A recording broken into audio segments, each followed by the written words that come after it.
नमस्कार, एक बार पुनः स्वागत और अभिनंदन आपके अपने चैनल सृजन नवाचार में। मैं अर्चना शुक्ला एक बहुत सुंदर कविता टेसू राजा को लेकर आई हूँ, जिसके रचनाकार हैं रामधारी सिंह दिनकर जी। इस कविता के सहयोग से हम लोग एक बार पुनः पठन अभ्यास करेंगे, यानी पढ़ने का प्रयास करेंगे। शब्द यहाँ देखिए, टेसू। अब अगर आप पढ़ने की शुरुआत कर रहे हैं तो पहला अक्षर आपको याद होना चाहिए कि जो ये अक्षर है वो लिखा जाता है इस प्रकार, तो इसको पढ़ा किस प्रकार जाता है। तो देखते ही याद आ जाता है कि ये ट है और बगल वाला अक्षर हमारा स है। फिर हम चिन्ह को याद करते हैं कि ट के ऊपर अगर एक चुरकी चढ़ी है तो ये जो ट है वो क्या बन गया, टे बन गया। यानी ट पे एक ही मात्रा है, तो ए को हम लिखते कैसे हैं और इसको मात्रा में चिन्ह के रूप में कैसे चिन्हांकित करते हैं ये याद करना है। तो हमें समझ में आ गया कि ट में ए की ध्वनि निकल रही तो टे, और स में ऊ की ध्वनि निकल रही। मैंने बताया ना, उ और ऊ दो भाई हैं। उ माँ के पेट की तरफ छिपा होता और ऊ बाहर की तरफ भागता बदमाश बच्चा है। तो हमने इसको पढ़ लिया, टे और सू। यानी अक्षर के साथ उस मात्रा की भी ध्वनि हमें निकालना है और पढ़ना है। टेसू। आ शब्द देखिए, यहाँ आपको क्या दिख रहा है, र दिख रहा है, और यहाँ क्या दिख रहा है, ज दिख रहा है। लेकिन इसको हम पढ़ेंगे कैसे, रज नहीं। बगल में आपको एक पाई दिख रही होगी, एक खड़ी रेखा दिख रही होगी। जब भी ये रेखा किसी भी अक्षर के सामने लग जाती है तो हम वहाँ मुंह खोल कर पढ़ते हैं। यानी र को हम पढ़ेंगे रा और ज को हम पढ़ेंगे जा। जब हमने खोल कर पढ़ा हम समझ गए कि यहाँ आ की मात्रा है और हम पढ़ेंगे राजा। अड़े। अब यहाँ अ हमने पढ़ लिया। अब यहाँ थोड़ा सा हम कंफ्यूज होते हैं कि इसको अडे पढ़ें कि अड़े पढ़ें। हमेशा मैंने जब आपको पठन अभ्यास कार्य कराया है तो बताया है कि जब ड और ढ में इस प्रकार से बिंदु लग जाता है तो ड ड़ में बदल जाता है और ढ ढ में बदल जाता है। तो इसको हम पढ़ेंगे अड़े। अबड़ा में भी एक ही मात्रा है, अभी मैंने समझाया था, अड़े और यहाँ खड़े। टेसू राजा अड़े खड़े मांग। अब ध्यान के रखना, माँ के सामने आ की मात्रा लगी है, लेकिन ऊपर क्या है, ये चंद्र बिंदु लगा है। तो इसको हम नाक दबा के पढ़ेंगे, मुंह खोल कर पढ़ेंगे। तो हम पढ़ेंगे मांग। मांग रहे हैं। अब यहाँ है नहीं, यहाँ बिंदु है तो नाक दबेगा और हम पढ़ेंगे हैं। यहाँ आप देख रहे हैं कि एक चुरकी लगी है तो एक ही मात्रा है, ए के बाद ऐ आता है। और ऐ को हमें याद आ गया कि ऐ को हम स्वर के रूप में कैसे लिखते हैं, लेकिन चिन्ह के रूप में, मात्रा के रूप में दो चुरकी लगाते हैं। तो इसको हम पढ़ेंगे ए, तो इसको पढ़ेंगे ऐ। The he. अब यहाँ क्या है, ई की मात्रा है, ई और ई मैंने सिखाया है आपको। जब हम ई की बात करेंगे तो सीधी तरफ इसकी मात्रा लगाई जाती, लेकिन जब हम हिचकी लेके पढ़ ई की बात करते हैं तो उल्टी तरफ इसकी मात्रा लगाकर पढ़ी जाती है। तो हम पढ़ेंगे द ही। यानी जब भी किसी बड़ी चीज़ की बात आएगी, चाहे बड़े ऊ की बात आएगी चाहे बड़ी ई की बात आएगी, तो हम खींच कर यानी वक्त लेते हुए पढ़ेंगे। इसको हम पढ़े दही बड़े। टेसू राजा अड़े खड़े मांग रहे हैं दही बड़े। बड़े हाँ। अब यहाँ भी सेम चीज चल रहा है, बड़े और हाँ। यहाँ भी आपकी आ की मात्रा चंद्र बिंदु के साथ है, तो हम नाक दबाकर पढ़ेंगे। से एक ही मात्रा है। ला ऊ। और यहाँ देखिए, यहाँ पर जो स्वर है ऊ उसी रूप में आ गया है, चिन्ह के रूप में नहीं आया है।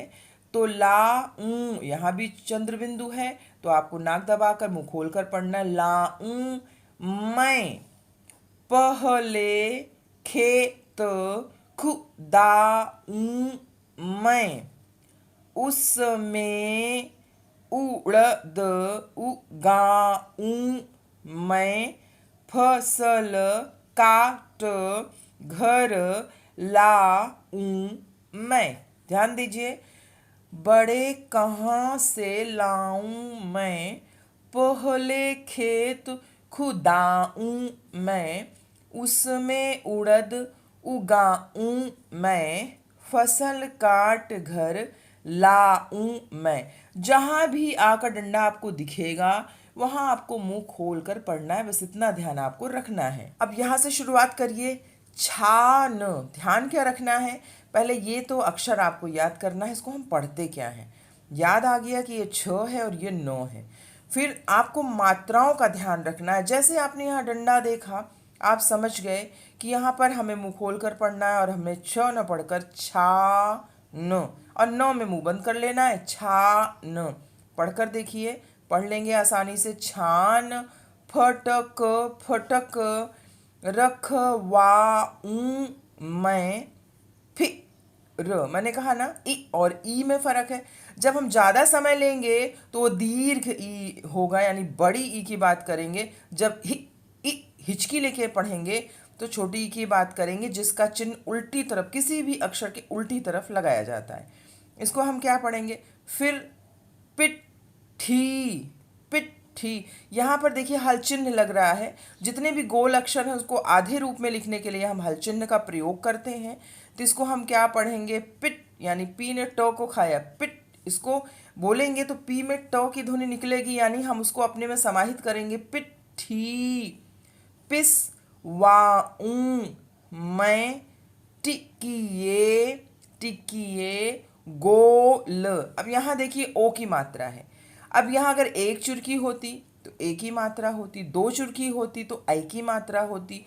लेकिन आप ध्यान क्या आपको रखना है कि गा के सामने यहाँ पर एक आपको खड़ी रेखा दिख रही है, और उसी खड़ी रेखा को लेते हुए ऊपर एक और हमें चुरकी दिख रही है। तो ये ओ की मात्रा है। अगर आपको ओ याद आ गया तो ध्यान रखिए कि उसको ओ को चिन्ह के रूप में हम कैसे लिखते हैं, तो एक चुरकी एक डंडा, यानी गोल बनाऊं मैं। बेलन बेलन से बेलवाऊं मैं। फिर से पढ़िए, छान फटक रखवाऊं मैं, फिर पिट्ठी पिसवाऊं मैं, टिकिए गोल बनाऊं मैं, बेलन से बेलवाऊं मैं। अगला शब्द देखिए। अब यहाँ पे च है, याद आ गया।